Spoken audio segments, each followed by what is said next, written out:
আসসালামু আলাইকুম। গ্রামের পুকুর দেখেন ভাই, শীতকালে এত সুন্দর লাগে বলার বাহিরে।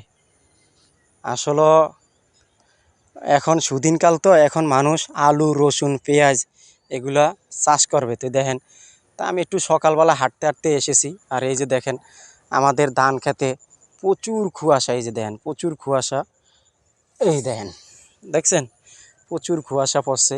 আর গ্রামের এবার ধানগুলো কীরকম হয়েছে একটু সবাই কমেন্টে জানাবেন।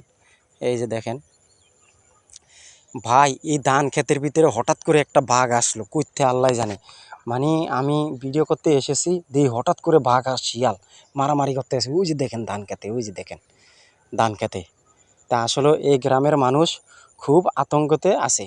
এই ধান ক্ষেতের ভিতরে শিয়াল এবং আপনার বাঘ আছে। এই যে দেখেন ধানগুলো পুরো সম্পূর্ণ নষ্ট করে লেছে শিয়াল এবং বাঘে এখানে থাকে। এই যে দেখেন গ্রামের মানুষগুলো খুব আতঙ্কের ভিতরে থাকে।